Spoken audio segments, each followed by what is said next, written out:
আসসালামু আলাইকুম প্রিয় নবম শ্রেণীর শিক্ষার্থীবৃন্দ। আল্লাহর অশেষ রহমতে নিশ্চয়ই তোমরা সবাই ভালো আছো। ইনশাআল্লাহ আমিও ভালো আছি। আমরা রসায়নের ধারাবাহিক আলোচনায় আমরা আজকে নতুন একটা অধ্যায় শুরু করব। তোমরা নিশ্চয়ই জানো যে আগামী 22 তারিখ তোমাদের মাসিক পরীক্ষা শুরু হবে। তো এটি মাসিক পরীক্ষা ষষ্ঠ ও সপ্তম অধ্যায়। তো এখন আজকে আমরা ষষ্ঠ অধ্যায় শুরু করব। ইনশাআল্লাহ তোমরা মনোযোগ সহকারে ক্লাসটা দেখবে। এবং এই ষষ্ঠ অধ্যায়টা হচ্ছে যে একটা রসায়নের অন্যতম একটা গুরুত্বপূর্ণ অধ্যায়। এটা হচ্ছে গাণিতিক অধ্যায়। এটাতে এবং প্রতি বছরই সাধারণত এসএসসি পরীক্ষা এখান থেকে প্রশ্ন থাকে, ঠিক আছে? তো আমরা এটা এখন আলোচনা শুরু করব। আজকে আমরা এই অধ্যায়ের কী কী টপিক আলোচনা করবো সেটা দেখো, যে মোল, মোলার আয়তন, মোলাদ্রবণ, শতকরা সংযুক্তি, এই টপিকসগুলো আলোচনা করব। আলোচনা করার আগে আমরা প্রথমে একটু মোল সম্পর্কে জেনে নিই, যে প্রথম মোল জিনিসটা কি। এখন আমরা প্রথমে জানবো যে আসলে রসায়নের এই অধ্যায়ের নামটা কি, মানে রাসায়নিক গণনা, মোলের ধরন, রাসায়নিক গণনা। এটা আসলে একটা মূলত পরিমাণগত একটা রসায়ন, মানে রসায়নের পরিমাণ। রসায়ন সাধারণত রসায়নের যে বিশ্লেষণের উপর ভিত্তি করে দুই ধরনের রসায়নের আমরা দুই ধরনের রসায়ন আমরা কি করি, সেটা আমরা দেখতে পাই। দুই ধরনের রসায়ন দেখতে পাই। সেটা একটা হচ্ছে যে পরিমাণগত রসায়ন, আর একটা হলো গুণগত রসায়ন। এই গুণগত রসায়ন শব্দটা আসলে এটা সর্বপ্রথম তোমরা জানো যে ফরাসি বিজ্ঞানী অ্যান্টনি ল্যাভোসিয়ে উনি সর্বপ্রথম এই ধারণাটা উনি পোষণ করেন। এবং এই পরিমাণগত রসায়নের যে কনসেপ্টটা তিনি সর্বপ্রথম নিয়ে আসেন। এবং তিনি ধারণা করেন, তিনি বলেন যে তিনি দেখেন যে সাধারণত এই ধাতব অক্সাইড, ধাতুকে সাধারণত বাতাসে পোড়ালে ধাতব অক্সাইড উৎপন্ন হয়।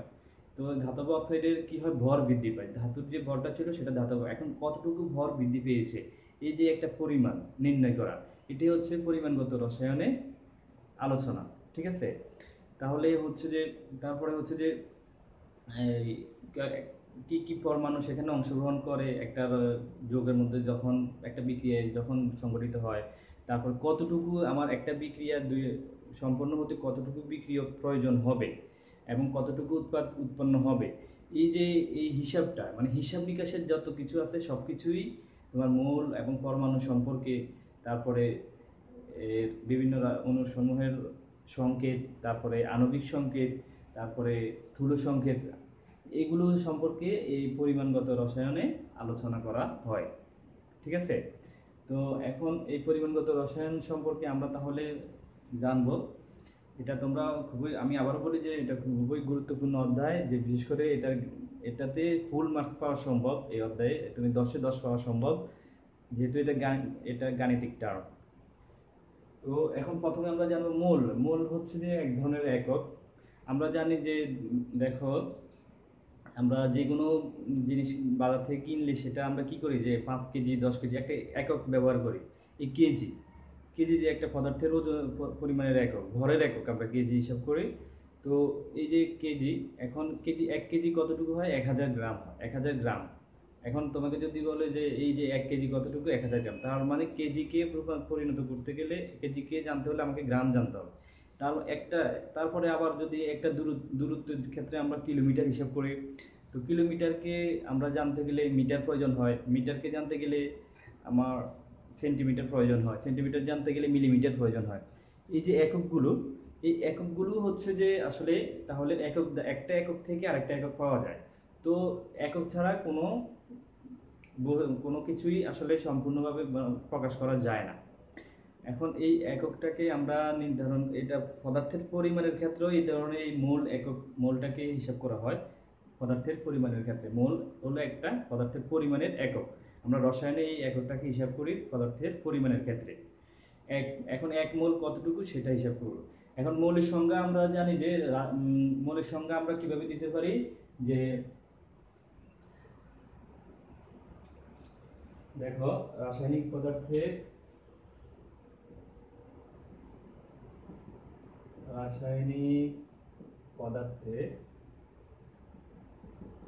পারমাণবিক ভর বা আণবিক ভরকে গ্রাম এককে প্রকাশ করে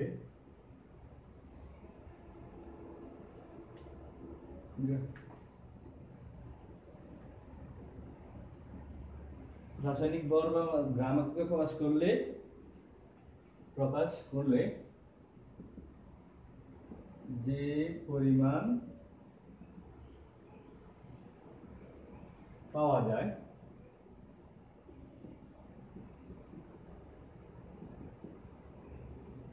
তাকে ওই পদার্থের এক মোল বলা হয়। ও পদার্থের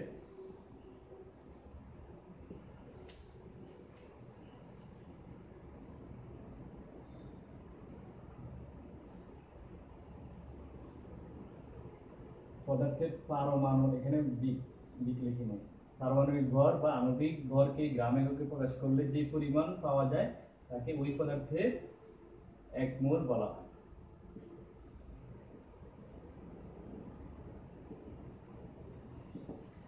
আচ্ছা, এক মোল বলা হয়। এখন তার মানে আমরা জানি যে যেমন কার্বন ডাইঅক্সাইডের আণবিক ভর আমরা কিভাবে হিসাব করব? কার্বন ডাইঅক্সাইডের আণবিক ভর হচ্ছে এই দেখো কার্বন 12 যোগ 16 গুণ 2 তাহলে 44।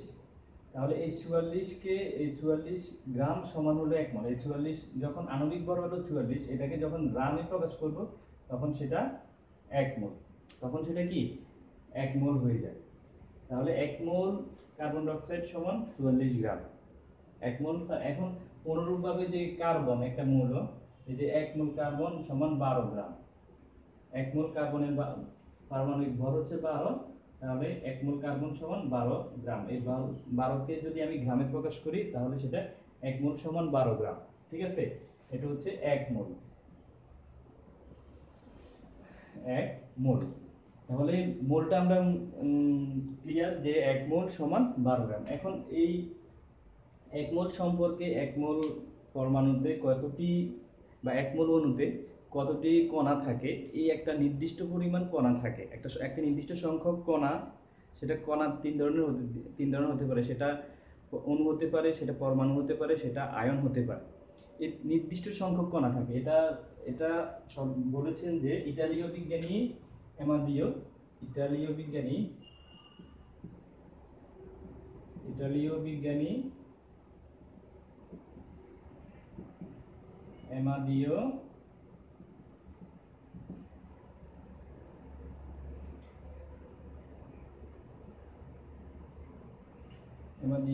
অ্যাভোগাড্রো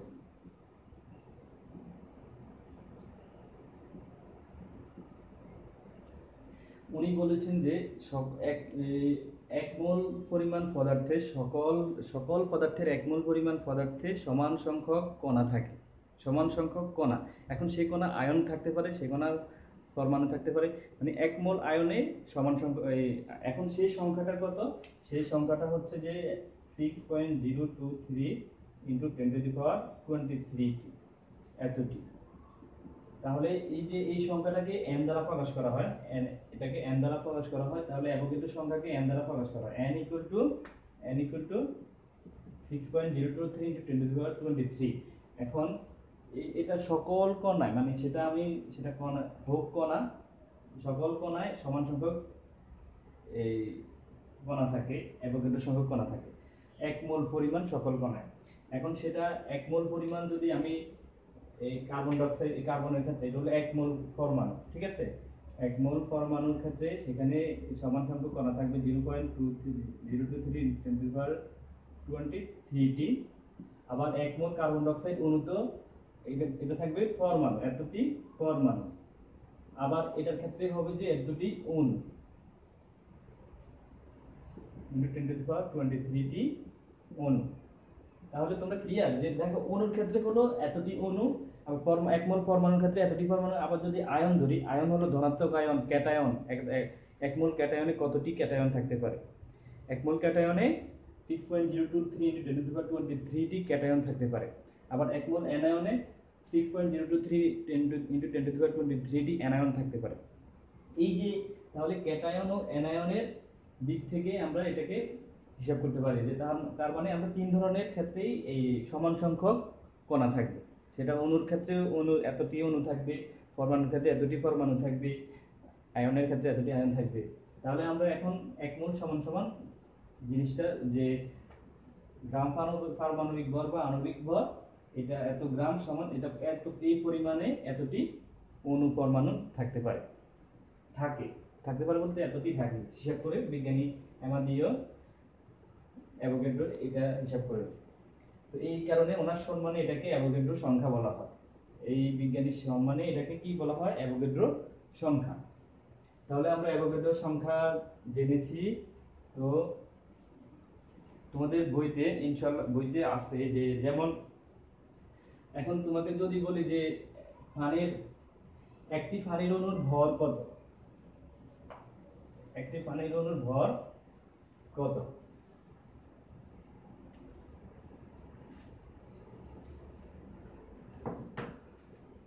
দেখো তাহলে 1 মোল পানির আমরা জানি যে 1 মোল পানি হচ্ছে 1 মোল পানি সমান 18 গ্রাম।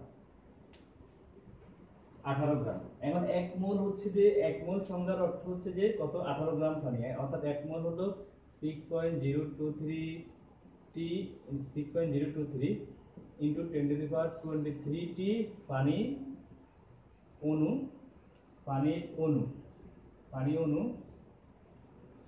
সমান হলো 18 গ্রাম ভর। ঠিক আছে, এটার ভর হলো 18 গ্রাম। সুতরাং একটি পানির অণুর ভর হলো কত? এটাকে 18 6.023 × 10⁻23 টি। এখন এটাকে ক্যালকুলেটরে ভাগ করো। কত হয় তোমার বইতে দেওয়া আছে, এই যে দেখো 18 ডিভাইডেড বাই 6.023 2.98 99 লিখি 2.99 ইন্টু 10⁻23 গ্রাম। ঠিক আছে, 2.99 ইন্টু 10⁻23 গ্রাম। এটাই হচ্ছে একটি। এখন যদি এখান থেকে বলো যে পাঁচটি পানির অণুর ভর কত, তাহলে এখন আমরা বিপরীতভাবে হিসাব করতে পারি যে 5 গ্রাম কার্বন ডাই অক্সাইড অণুতে কয়টি অণু থাকে? 5 গ্রাম কয়টি অণু থাকে? 5 গ্রাম কার্বন ডাই অক্সাইড অণুতে কয়টি অণু থাকে? 5 গ্রাম কার্বন ডাই অক্সাইডে। তাহলে আমরা জানি যে কার্বন ডাই অক্সাইডের 1 মোল কার্বন ডাই অক্সাইড সমান 44 গ্রাম। তাহলে 44 গ্রাম কার্বন ডাই অক্সাইড অণু থাকে। কার্বন ডাই অক্সাইড অণুর সংখ্যা 6.023 ইনটু 10⁻23 টি। সুতরাং 5 গ্রামে কার্বন ডাই অক্সাইডে অণুর সংখ্যা এটা কি হবে? 44 নিচে আসবে আর 6.023 ইনটু 10⁻23 গুণ 5। তাহলে এটাকে আমরা গুণ করে দেখি যে 6.023 ইনটু 5 ডিভাইডেড বাই 44।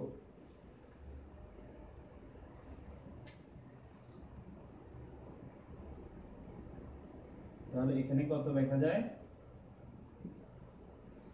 684 ইনটু 10⁻23 টি এতটি অণু। ঠিক আছে, এখন এই যে বৈজ্ঞানিক সংখ্যায় আমরা সাধারণত এটাকে যদি আমরা দেখো দশমিকটাকে যদি আমরা ডান দিকে এক ঘর নিয়ে নিই তাহলে এখানে একটা সংখ্যা বেড়ে যাবে 6.84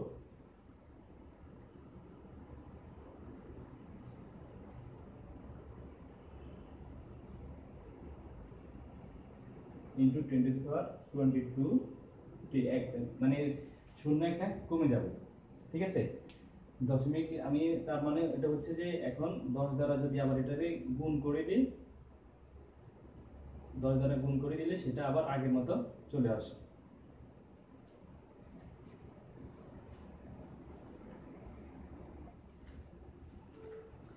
তাহলে এই তোমরা ক্লিয়ার এখন, আশা করি যে কিভাবে আমরা যে কোনো তাহলে মূল থেকে আমরা এই অনুপরমাণু সংখ্যা বের করতে পারবো, মানে যতটুকু দেওয়া আছে সেটা থেকে যে কোনো। আবার অনুপরমাণু সংখ্যা থেকে আমরা ভর বের করতে পারবো, ভর থেকে অনুপরমাণু সংখ্যা বের করা যাবে কতটি আছে।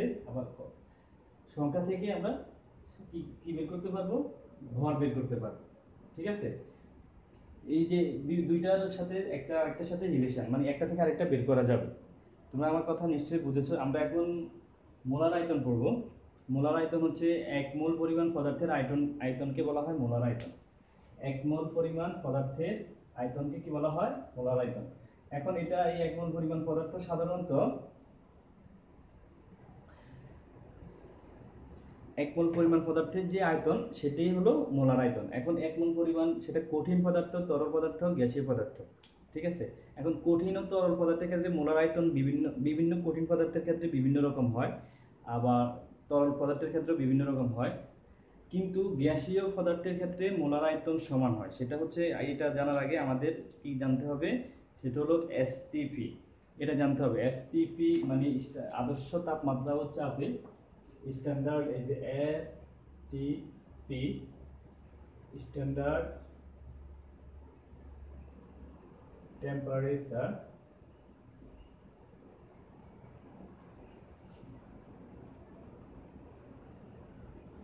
and pressure, standard temperature and pressure. এই এসটিপি আদর্শ তাপমাত্রা ও চাপ, আদর্শ তাপমাত্রা ও চাপ। এখন আদর্শ তাপমাত্রা ও চাপের সংজ্ঞাটা কি, 0 ডিগ্রি সেন্টিগ্রেড, 0 ডিগ্রি সেন্টিগ্রেড বা 273 কেলভিন তাপমাত্রা ও 1 অ্যাটমসফিয়ার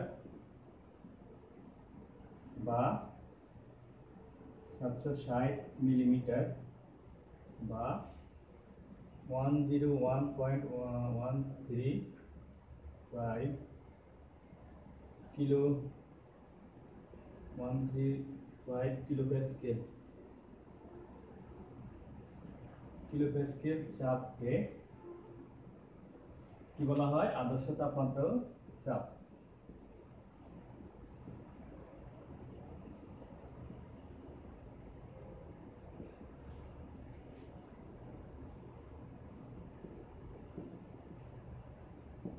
চাপ, ঠিক আছে। এখন এই এসটিপিতে সাধারণত মোলার আয়তনগুলো, এসটিপিতে সকল গ্যাসের মোলার আয়তন মানে এক মোল পরিমাণের আয়তন সমান, এক মোল পরিমাণের আয়তন সমান, এক মোল পরিমাণ গ্যাসের আয়তন সমান। এবং সেটা এক মোল গ্যাস সমান এক মোল গ্যাস সমান গ্যাসের আয়তন হচ্ছে, আয়তন সমান কত, 22.4 লিটার, লিটার অথবা ডেসিমিটার কিউব একই। ঠিক আছে, এটা লিটার বা ডেসিমিটার কিউব, এটা অবলিক লিটার বা ডেসিমিটার কিউব। তাহলে এই এক মোল গ্যাসের আয়তন 22.4 লিটার বা ডেসিমিটার কিউব, এটা মনে রাখতে হবে। ঠিক আছে, এখন এই যে আমরা তাহলে অর্থাৎ হচ্ছে কি, এত লিটার গ্যাসে এক মোল কতটি অণু থাকে, তাহলে এত লিটার গ্যাসে ওই যে এত 6.023 × 10⁻23টি অণু বা পরমাণু অণু থাকে, এতটি অণু থাকে যেহেতু। ঠিক আছে, এত লিটার গ্যাসে এতটি অণু থাকে। এখন এই যে হিসাবটা আমরা তাহলে এই এটি হলো মোলার আয়তনের সাথে তোমার কি কিসের সম্পর্ক, মৌলের সম্পর্ক। মৌলের সাথে মোলার আয়তনের এই সম্পর্কটা আমরা দেখতে পাই। এখন গ্যাসের মোলার আয়তনের জিনিসটা আমরা এখানে আরেকটা, এখন মোলার আয়তন মোল সংখ্যা বের করতে গেলে আমাদের এই যে এটা হচ্ছে আয়তন ভি, এই ভিটা জানতে হবে। তাহলে আমরা যদি মোল সংখ্যা বের করি তাহলে সেটা ডাব্লিউ বাই, মোল সংখ্যা বের করতে গেলে আমাকে সেটা দুইটা ডাব্লিউ বাই এম, আরেকটা হচ্ছে n equal two 22 n equal two তোমাদের v বাই 22.4। এই দুইটা সূত্র জানতে হবে। দুইটা সূত্র জানার ফলে আমরা সাধারণত এই মূল সংখ্যা সেটা বের করতে পারি। সেটা হলো এখানে হলো ভর দেওয়া থাকে, ভর আর আণবিক ভর যতটুকু আছে ততটুকু প্রাপ্ত ভর, আর হলো ওই মৌলের আণবিক ভর। আণবিক ভর বের করতে গেলে আমরা কোন মৌলের প্রাপ্ত ভর ক্যালকুলেশন করে যে ভর পাবো সেটা মানে পরিমাণে যতটুকু দেওয়া আছে সেটা, আরেকটা হচ্ছে তার আণবিক ভর। এটাকে যদি আণবিক ভর দ্বারা ভাগ করা হয় তাহলে তার মূল সংখ্যা পাওয়া যায়, মূল সংখ্যা পাওয়া যায়। ঠিক আছে, এখন যদি বলি যে 10 গ্রাম পানির মোল সংখ্যা, এখানে পানিতে কতটি কয় মোল আছে। এখন পানির আণবিক ভর হলো 18। এখন এখানে পেয়েছি হলো 10, তাহলে এটার মোল সংখ্যা হবে এই যে 10 কে 18 দ্বারা ভাগ করলে কত হয়, 10 ডিভাইডেড বাই 18, 0.55 হবে। এখানে মোল সংখ্যা হবে 0.55। ঠিক আছে, আবার যদি ধরো আয়তন দেওয়া আছে যে 10 ml আয়তন বা 10 লিটার আয়তনে মোল সংখ্যা কত। 10 লিটার আয়তনে মোল সংখ্যা যদি হয়, গ্যাসের আয়তন যদি 10 লিটার হয় তাহলে তার মোল সংখ্যা কত। তাহলে কি করতে হবে, ওই যে 10 বা 10.5 লিটার আয়তন হলে তার মোল সংখ্যা হবে এই যে 22.4 দ্বারা ভাগ। তাহলে এখানে যত হবে তত মোল সংখ্যা তত। তাহলে মোল সংখ্যাকে আমরা কি দুইভাবে বের করতে পারি। এখন এই যে দেখা গেছে যে 5 মোল কার্বন ডাই অক্সাইড গ্যাসের প্রমাণ অবস্থায় আয়তন কত। এখানে যদি এভাবে তোমার বইতে যেটা আছে 5 মোল কার্বন ডাই অক্সাইড গ্যাসের প্রমাণ অবস্থায় মানে এসটিপি তে আয়তন কত। প্রমাণ অবস্থা হচ্ছে এসটিপি, প্রমাণ অবস্থায় আয়তন কত। এখন এই যে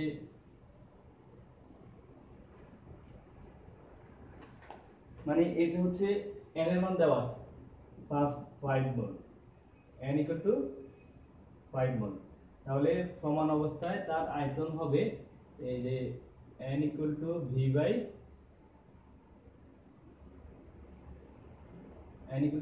কত 22.4। আবার n এর ক্ষেত্রে আমরা জানি যে n এর ক্ষেত্রে কি আছে, তাহলে এই যে বা v ইকুয়াল টু n গুণ 22.4। এখন n এর মান হলো 5 গুণ 22.4। এটা হচ্ছে তাহলে এসটিপি তে দেখো এই 100 এটা গুণ করলে যত হবে 100 কত 112 লিটার।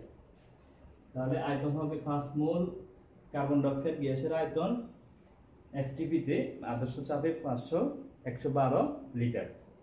ঠিক আছে,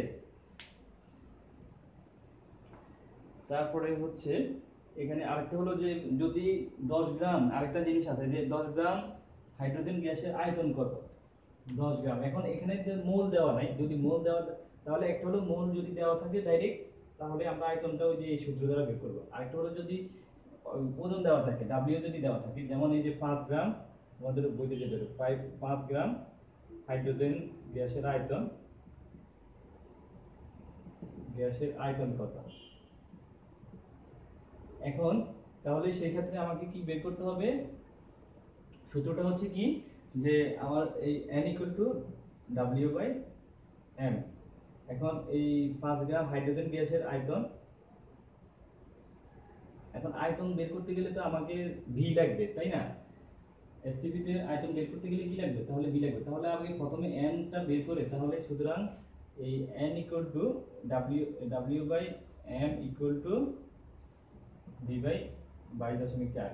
যেহেতু n ইকুয়াল টু 22.4 তাহলে আমরা লিখতে পারি w by m equal to 22.4 বা v ইকুয়াল টু এই যে এটাকে কি লেখা যায় 22.4 গুণ w আর হলো m। তাহলে m হলো এটা হাইড্রোজেনের অনুর আণবিক 2 আর 22.4 গুণ w হচ্ছে 5 গ্রাম। ঠিক আছে, 5 গ্রাম না, যাই হোক এখানে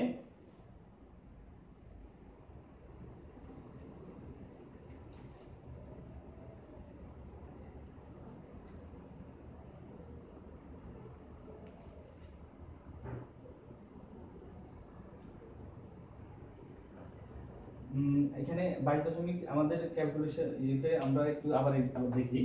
সেটা হচ্ছে এখানে 10 গ্রাম বলছে, যাই হোক আমরা 10 গ্রামে হিসাব করি, যেহেতু 10 গ্রাম আছে, তাহলে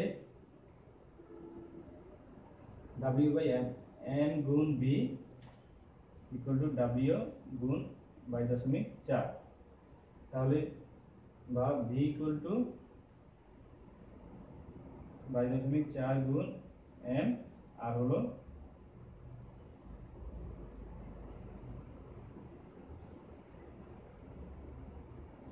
B ইকুয়াল টু M আর W গুণ 22.4। তো W এর মান হচ্ছে কত, 10 গ্রাম গুণ, আর এটা হচ্ছে 22.4, আর M হলো 2। তাহলে এইটাকে ইয়ে করলে আবার ওই 100, 5 দুগুণে 112 লিটার। তাহলে 10 গ্রাম হাইড্রোজেন গ্যাসের আয়তন হলো 112 লিটার। ঠিক আছে, 112 লিটার। আচ্ছা, এখন আমরা তাহলে তোমার বইতে এরপরে আমরা যেটা আছে সেটা হচ্ছে বিভিন্ন সংকেত থেকে আমরা কি কি জানতে পারি। এই বিভিন্ন যেমন পানির একটা বইতে দেওয়া আছে পানির সংকেত থেকে আমরা যদি সালফিউরিক অ্যাসিডের সংকেত আমরা হিসাব করি, সালফিউরিক অ্যাসিডের সংকেত থেকে আমরা কি কি জানতে পারি। সালফিউরিক অ্যাসিডের সংকেত থেকে আমরা জানতে পারি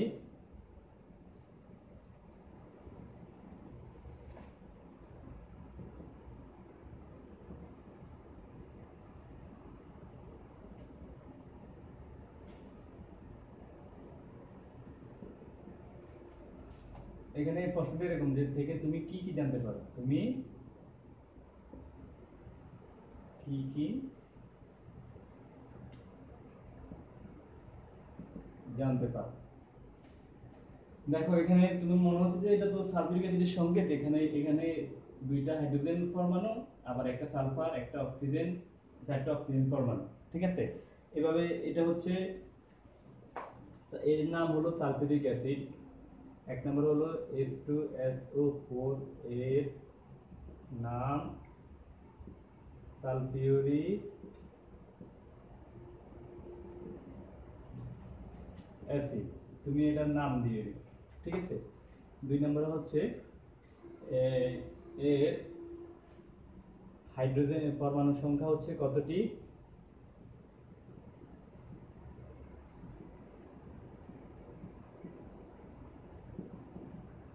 পরমাণু সংখ্যা 2, 3, 7টি।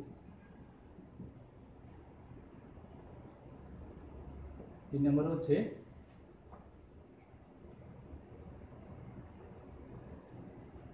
হচ্ছে যে হাইড্রোজেনের দুটি সালফিউরিক অ্যাসিডে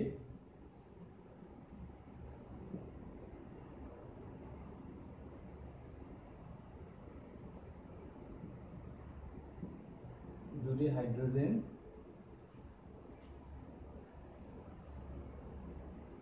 হাইড্রোজেন বলতে এখানে 1 মোল হাইড্রোজেন, 2 মোল হাইড্রোজেন পরমাণু।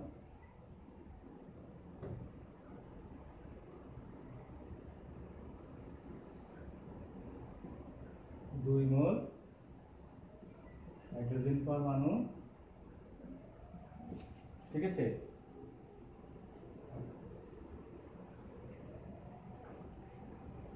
2 মোল হাইড্রোজেন পরমাণু, 1 মোল সালফার পরমাণু, তারপরে 4 মোল অক্সিজেন পরমাণু।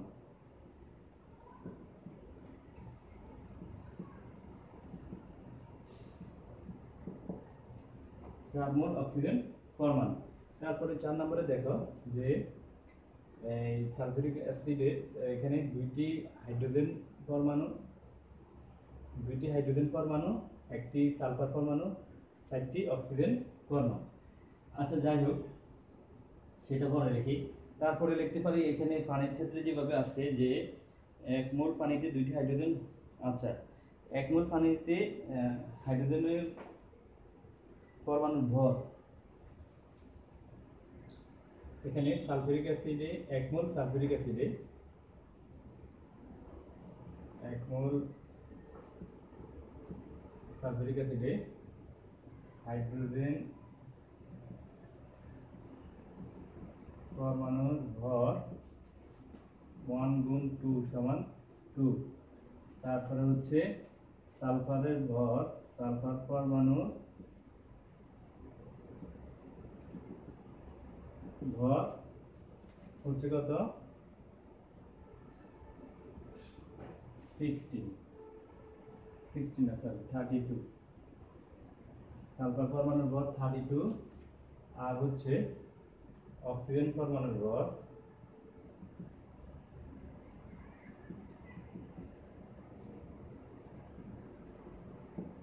ভর 64। এটাই হচ্ছে তাহলে অক্সিজেন পরমাণুর ভর 64। তারপরে হলো 5 নম্বরে হচ্ছে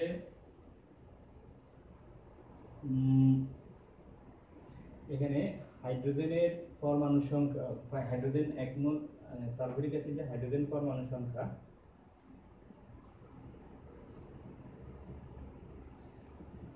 হাইড্রোজেন পরমাণু সংখ্যা হাইড্রোজেন পরমাণু সংখ্যা 2 গুণ 6.023 ইনটু 10^23। ঠিক আছে। সালফারের পরমাণু সংখ্যা, সালফার পরমাণু সংখ্যা 6.023 ইনটু 10^23। তারপরে অক্সিজেন পরমাণু সংখ্যা, অক্সিজেনের কয়টা 4টা, 4 গুণ 6.023 ইনটু 10^23। এখানে আরেকটা আমরা লিখি নাই সব। আচ্ছা 6 নম্বরে হচ্ছে সালফিউরিক অ্যাসিডের আণবিক ভর, এর আণবিক ভর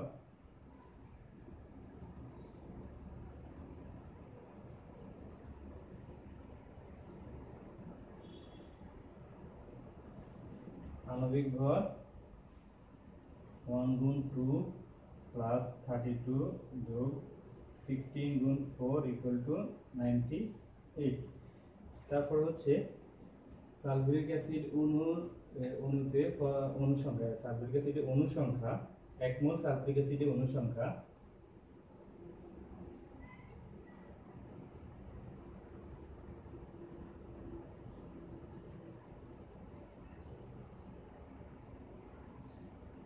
এখানে 1 মোল কথাটা উল্লেখ করা। আচ্ছা 1 মোল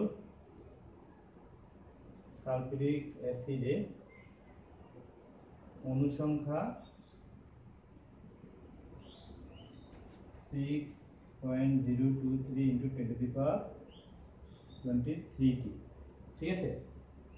যাই হোক এভাবে আরো লেখা যায়, এভাবে আরো লেখা যায়।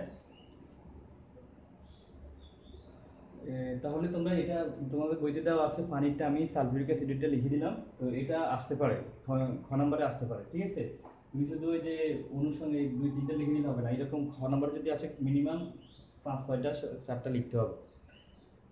আমরা তারপরে যাই নেক্সট, আমরা আচ্ছা মোলার আয়তন, আমরা তারপরে মোলার দ্রবণ। মোলার দ্রবণ জানতে গেলে আমাকে প্রথমে মোলারিটি সম্পর্কে জানতে হবে।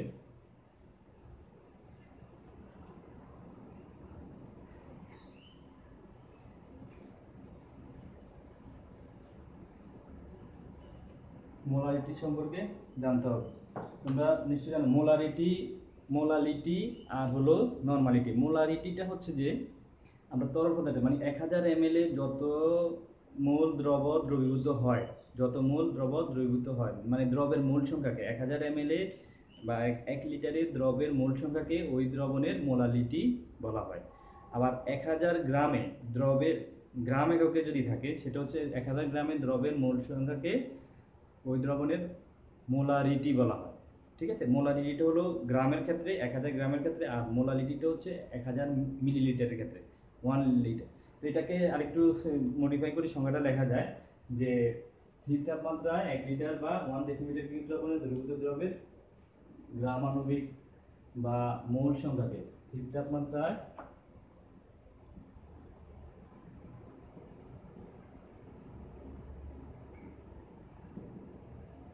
স্থির তাপমাত্রায় 1 লিটার বা 1 ডেসিমিটার কিউব, 1 লিটার বা 1 ডেসিমিটার কিউব দ্রবণে স্থির তাপমাত্রা 1 লিটার বা 1 ডেসিমিটার দ্রবণে দ্রবীভূত দ্রবের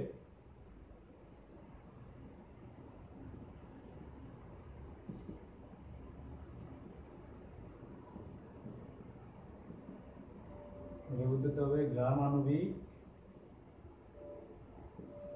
ভর বা মোল সংখ্যাকে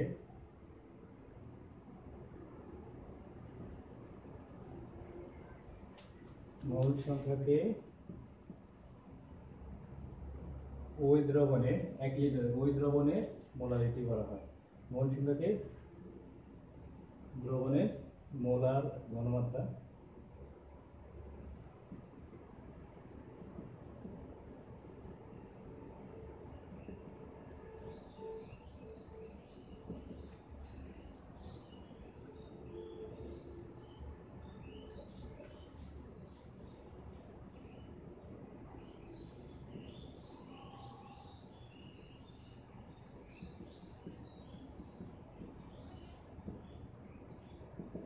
মোলারিটি বলা হয়। ঠিক আছে, এটা খুবই ইম্পর্টেন্ট একটা মোলারিটি সংখ্যা, এটা খুবই। তো এটাকে আমরা সংখ্যাকে আবার সংখ্যাকে লেখা যায় যে 1000 লিটার 1000 ml দ্রবণে দ্রবীভূত দ্রবের মোল সংখ্যাকে মোলারিটি বলা হয়। 1000 ml দ্রবণে দ্রবীভূত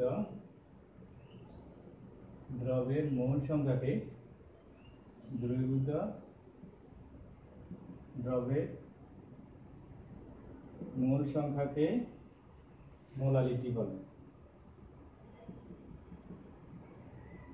মোলারিটি বলে। এখন মনে করি ভি লিটার আয়তনে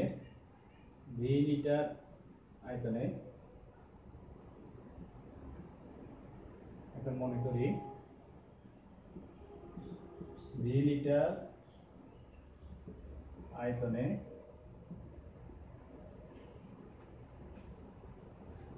এম আণবিক ভর বিশিষ্ট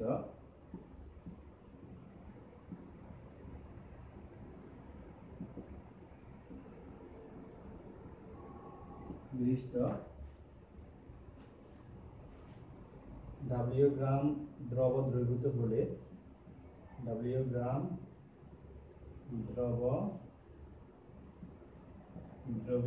হলে ওই দ্রবণের মোলারিটি হবে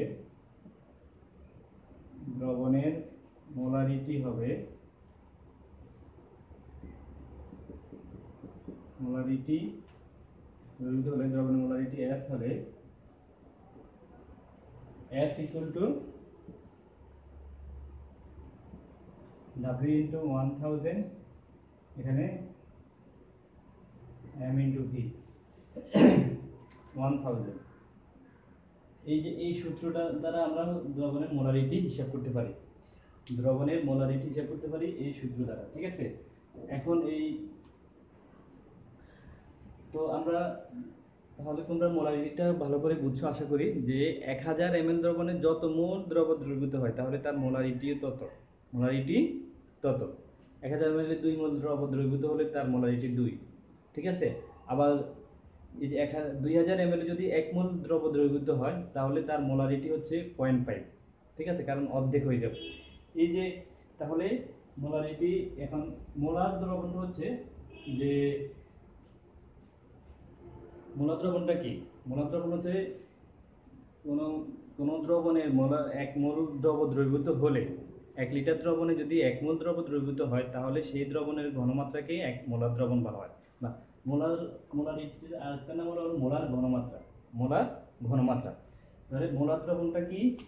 মোলার দ্রবণ হচ্ছে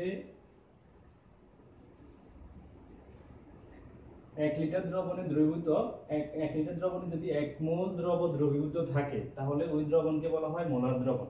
ঠিক আছে, মোলার দ্রবণ হচ্ছে 1 লিটার দ্রবণে যদি 1 মোল দ্রব দ্রবীভূত হয় তাহলে ওই দ্রবণকে বলা হয় মোলার দ্রবণ। 2 মোল দ্রব দ্রবীভূত হলে ওই মোলারকে বলা হয় 2 মোলার দ্রবণ। মোলার দ্রবণ মানে 1 মোলার দ্রবণ। তো এক কথাটা উল্লেখ করা প্রয়োজন হয় না, কিন্তু যখনই 2 মোল দ্রব দ্রবীভূত হবে তখন 2 মোলার দ্রবণ বলতে হবে, 2 কথা উল্লেখ করতে হবে। ঠিক আছে, 2 শব্দ 2 লেখাটা উল্লেখ করতে হবে। এটা তোমাদের ইনশাআল্লাহ বইতে আছে। নির্দিষ্ট তাপমাত্রা 1 লিটার দ্রবণের মধ্যে যদি 1 মোল দ্রবণ দ্রবীভূত থাকে তবে ওই দ্রবণকে মোলার দ্রবণ বলা হয়। এখন এই মোলার দ্রবণের ক্ষেত্রে এখানে আমরা আরেকটু জানি, আরো কয়েকটা দ্রবণ জানি। সেটা হচ্ছে 500 ml যদি 500 ml দ্রবণে যদি দ্রবীভূত হয় তাহলে সেটাকে বলা হয় সেমি মোলার দ্রবণ। যদি এই 100 ml দ্রবণে দ্রবীভূত হয় সেটাকে ডেসিমোলার, 10 ml দ্রবণ দ্রবীভূত হলে সেটাকে সেন্টিমোলার দ্রবণ দ্রবীভূত হয়, সেন্টিমোলার বলা হয়। ঠিক আছে?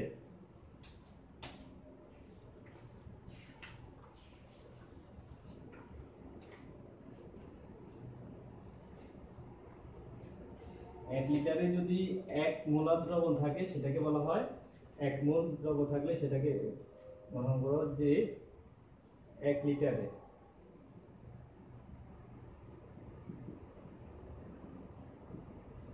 দ্রবীভূত মোল যদি 1 মোল হয়, 1 মোল হলে সেটাকে বলা হয় 1 মোলার দ্রবণ।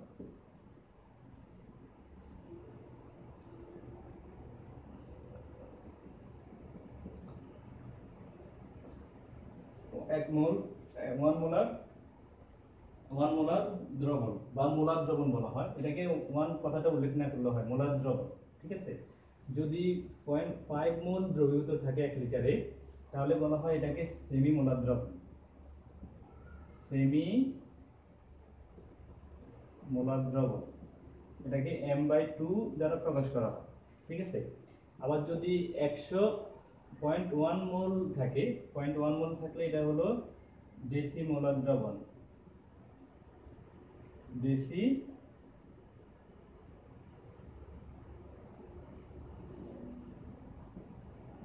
ডেসিমোলার দ্রবণ। এটাকে m/10 দ্বারা প্রকাশ করা হয়। আবার যদি 0.01 মোল থাকে, মানে 1 লিটারে যদি দ্রবীভূত মোল সংখ্যা যদি 0.1 মোল থাকে তাহলে সেটাকে বলা হয় সেন্টিমোলার দ্রবণ। সেটাকে আমরা m/100 দ্বারা প্রকাশ করি। ঠিক আছে? এই যে এটা তাহলে এগুলো মনে রাখতে হবে। এখন আমরা এই অঙ্ক করব, এই টাইপের অঙ্ক করব যে কিভাবে আমরা এই এই সূত্রের প্রয়োগটা। ওই সূত্রটা খুবই জনপ্রিয় একটা সূত্র, খুব ইম্পর্টেন্ট সূত্র। এটা তোমার এই সূত্র দ্বারা অনেক অঙ্ক করা যায়। যে S = মোলারিটি নির্ণয় সূত্র। এখানে শুধু মোলারিটি নির্ণয় না, যদি মোলারিটি থাকে তুমি তাহলে ভর বের করতে পারো, যে আবার ভর দেওয়া থাকবে, মোলারিটি দেওয়া থাকবে, আয়তন বের করা যায়। এইভাবে মানে সবগুলোই বের করা যায় একটাতে। ঠিক আছে? তাহলে এটা অবশ্যই খুবই ইম্পর্টেন্ট সূত্র। সূত্রটা হলো S = মনে রাখতে হবে W × 1000 / m × v। এই সূত্র দ্বারা আমরা অঙ্ক করব এখন।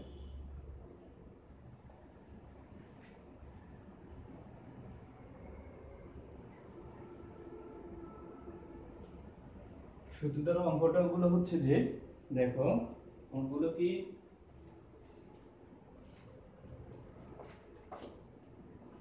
যে 250 ml সোডিয়াম কার্বনেটের সেমি মোলার দ্রবণ তৈরি করতে 1 নম্বর গাণিতিক সমস্যা। 250 ml সোডিয়াম কার্বনেটের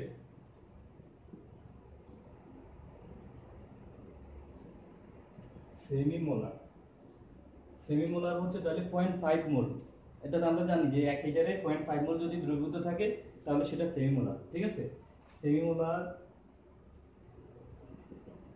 দ্রবণ তৈরি করতে কত গ্রাম সোডিয়াম কার্বনেটের প্রয়োজন হবে? তাহলে এখানে দেওয়া আছে কি, দেখো V দেওয়া আছে, V = 250 ml এটা দেওয়া আছে।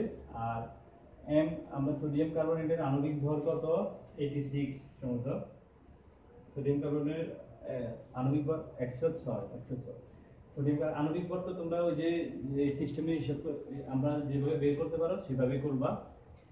আমরা অবশ্যই সবাই জানো তো আণবিক ভর বের করার সিস্টেম। ওখানে সিস্টেম কারণটা আণবিক ভর আমি এখানে দেখাই দিচ্ছি, তোমাদের মুখস্থ থাকলে আর সেটা দেখাই দিতে হবে না। এই যে 32 ইন্টু 2 প্লাস 12 প্লাস 16 ইন্টু 3, তাহলে এই যে 46 যোগ 7 ইকুয়াল টু 106। আচ্ছা, তারপরে মোলার দ্রবণ, এখানে S ইকুয়াল টু দেওয়া আছে কত 0.5 মোল। তাহলে আমাদের চাইছে কি কত গ্রাম, মানে ওয়েট চাইছে, W ইকুয়াল টু 1। এখন আমরা জানি S equal to W into 1000 divided by কত V ইন্টু M, বা W ইকুয়াল টু 1000 নিচে আর হলো S into V into M। এখানে এই মানগুলো বসিয়ে দিই। 0.5 ইন্টু V এর মান কত 250, M এর মান হচ্ছে 106 আর 1000। ঠিক আছে, তাহলে আমরা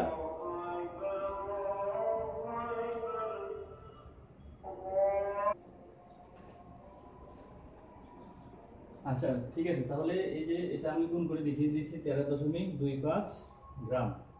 ঠিক আছে, এখন আমরা আরো একটা অঙ্ক করব, সেটা হচ্ছে আমি তোমাদেরকে সেটা তারপরে মোলারিটি হিসেবে কত সেটা বের করার জন্য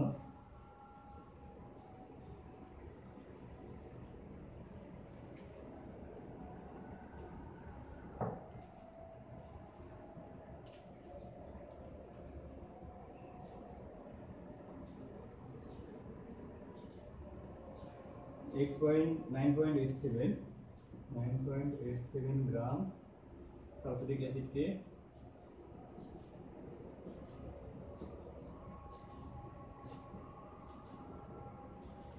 500 ml দ্রবণে দ্রবীভূত করলে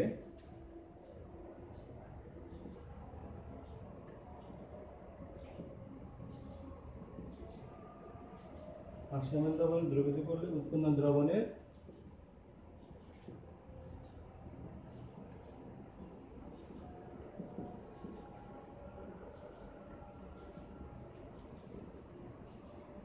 মোলারিটি কত।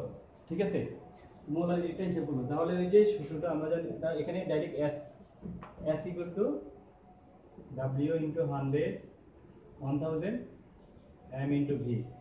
এখন এখানে দেওয়া আছে কি W ইকুয়াল টু দেওয়া আছে, W ইকুয়াল টু এখানে তুমি লিখবে, এখানে দেওয়া আছে, এটা সুন্দরভাবে দেওয়া আছে, এইভাবে লিখবা দেওয়া আছে না, এখানে লিখলেও হবে, এটার পরিবর্তে এখানে লিখতে হবে, এখানে লিখলে হবে। ঠিক আছে, এখানে W ইকুয়াল টু 9.87 গ্রাম, আর দেখো V ইকুয়াল টু 500 ml, তারপরে M ইকুয়াল টু 98, সালফিউরিক অ্যাসিডের আণবিক ভর 98। তাহলে S ইকুয়াল টু হোয়াট, সুতরাং S ইকুয়াল টু হোয়াট।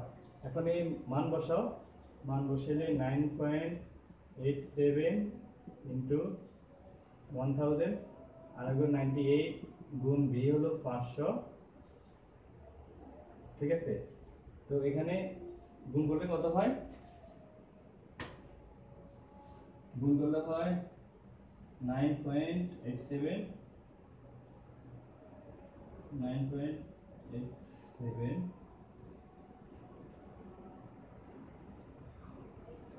ভাগ 98 গুণ 500 0.20 মোলার। মোলারিটির একক দিতে হবে মোলার। ঠিক আছে, প্রত্যেকটারই এক দিব, যদি আয়তন চাই তাহলে লিটার দিবা, বা ঠিক আছে, আর যদি ডাব্লিউ চাই তাহলে গ্রাম দিতে হবে। এভাবে যেটা বের করতে বলবে সেটার একক অবশ্যই দিতে হবে। তুমি মোলারিটি বের করলে মোলার M একক দিতে হবে। আচ্ছা, আমি তাহলে আরো দুইটা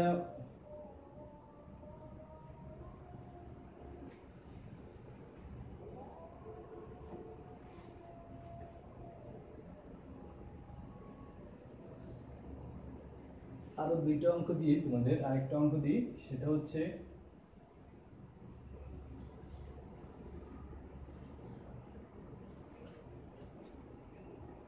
3 number. 2 litre 0.1 molar sodium bicarbonate কত gram sodium bicarbonate. 2 litre 0.1 molar sodium bicarbonate দ্রবণ প্রস্তুত করতে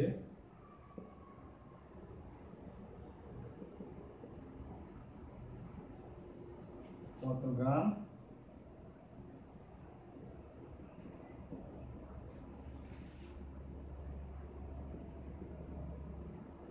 সোডিয়াম বাইকার্বনেট প্রয়োজন।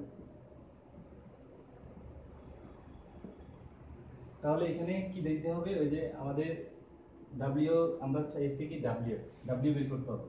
তো এখানে কি আছে, 2 litre, V equal to 2 litre, এই লিটারকে আমরা এমএল এ নিয়ে নিই 2000 এমএল,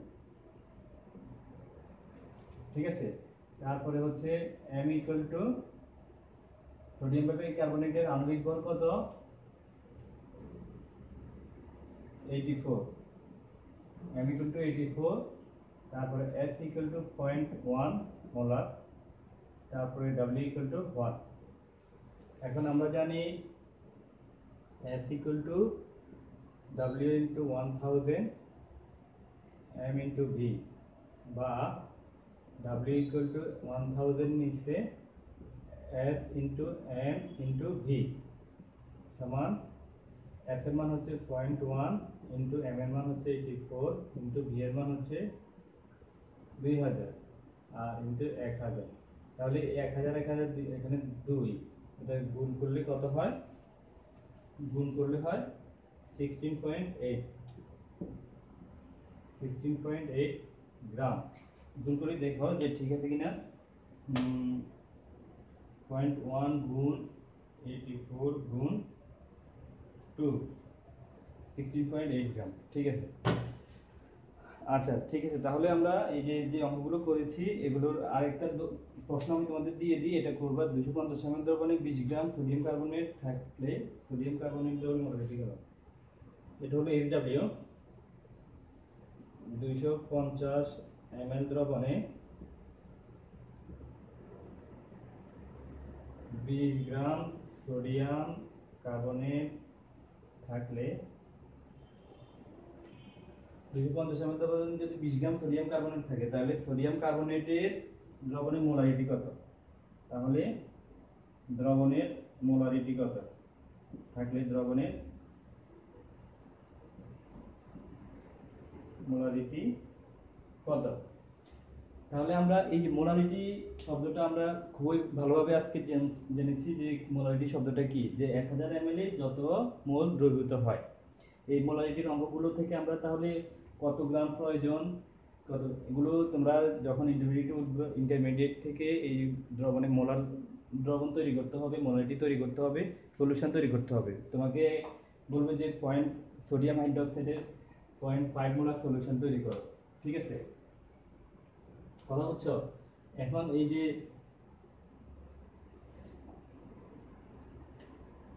তারপরে আরেকটা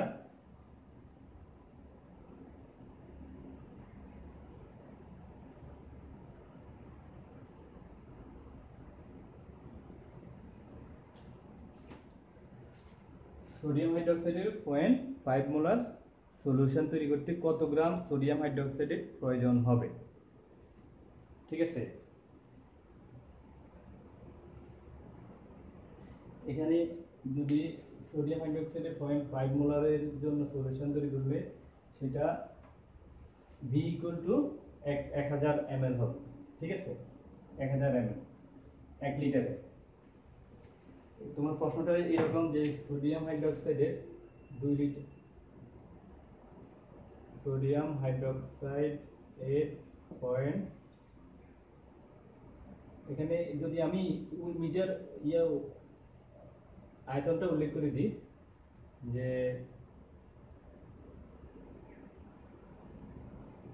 2 লিটার সোডিয়াম হাইড্রোক্সাইডের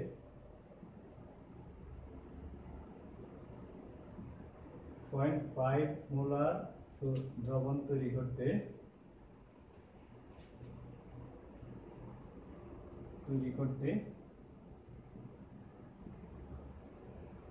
কত গ্রাম সোডিয়াম হাইড্রোক্সাইড প্রয়োজন হবে? কত গ্রাম সোডিয়াম হাইড্রোক্সাইড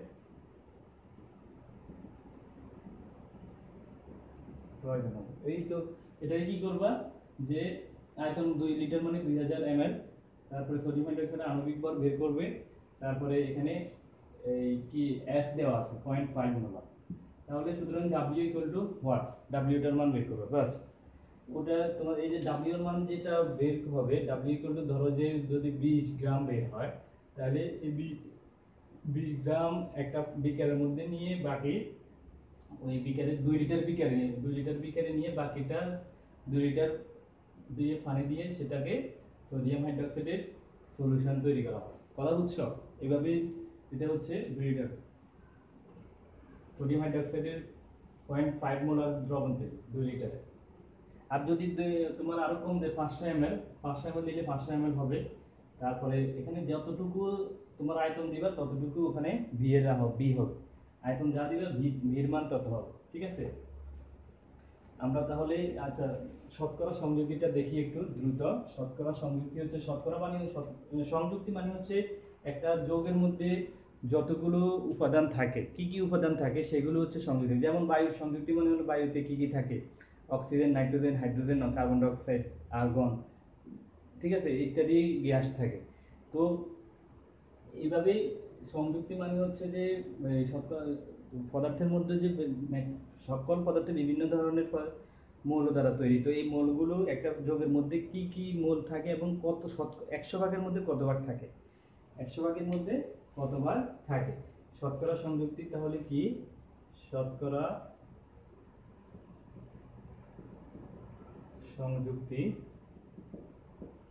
সংযুক্তির সূত্রটা কি?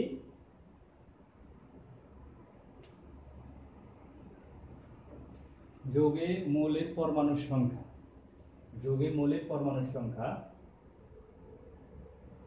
যৌগে মৌলের পরমাণুর সংখ্যা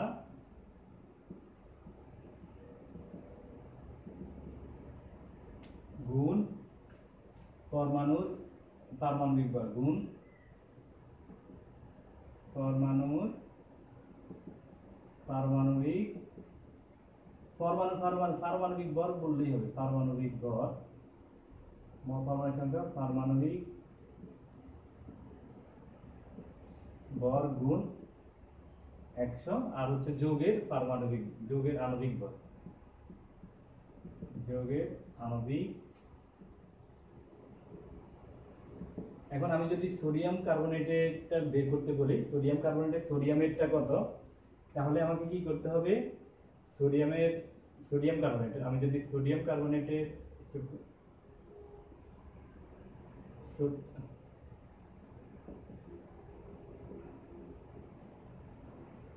সোডিয়ামের শতকরা সংযুক্তিটা হিসাব করি, তাহলে সোডিয়ামের পরমাণু সংখ্যা হলো 2টি, পারমাণবিক ভর হচ্ছে সোডিয়ামের কত 23 গুণ 100, আর যৌগের আণবিক ভর কত? সোডিয়াম কার্বনেটের আণবিক ভর 106 না, 106 তো 23 যোগ 12 যোগ 12 যোগ 48 60 আর 106।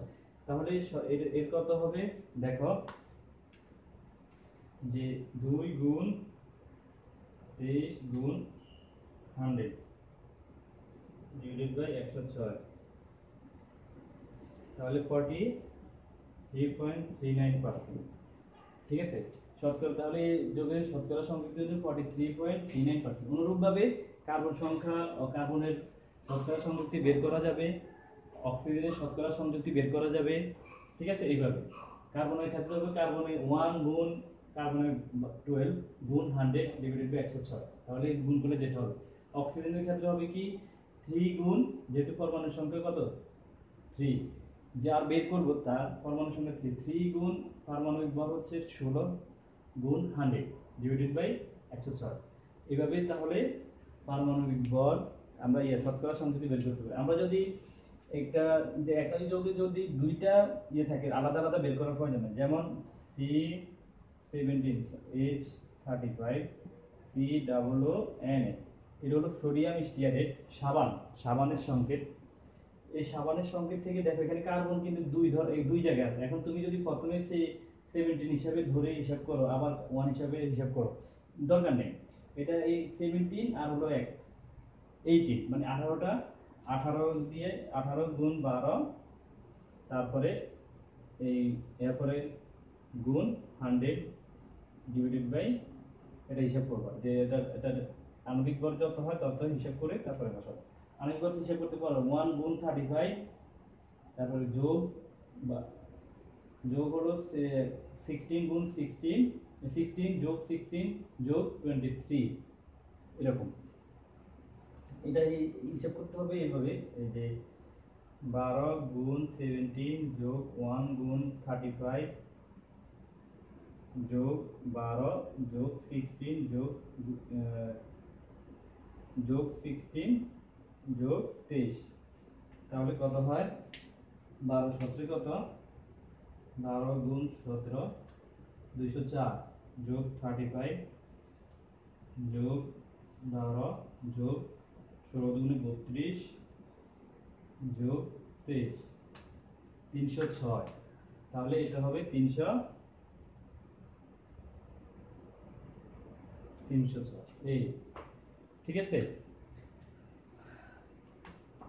কথা বুঝছো? তাহলে এটা হলো সোডিয়ামের ক্ষেত্রে আমরা হিসাব করব, এটা সোডিয়াম। তাহলে আমরা আজকে যে টপিকগুলো আলোচনা করেছি, ইনশাআল্লাহ তোমরা নিশ্চয়ই এটা ভালোভাবে বুঝেছো। তো পরবর্তী ক্লাসে আমরা বাকি টপিকগুলো আলোচনা করব এবং সৃজনশীল আলোচনা করব এরপরের ক্লাসে। তো আমরা শেষ করে অধ্যায়টা দ্রুত শেষ করব, তোমরাও শেষ করবে, যেহেতু এটার পরীক্ষা হবে 22 তারিখে, সময় খুবই স্বল্প, আমরা দ্রুত শেষ করব। তো তোমরা বাসায় এটা ভালো করে পড়বে ইনশাআল্লাহ। তো সবাই ভালো থাকো, সুস্থ থাকো, আল্লাহ হাফেজ।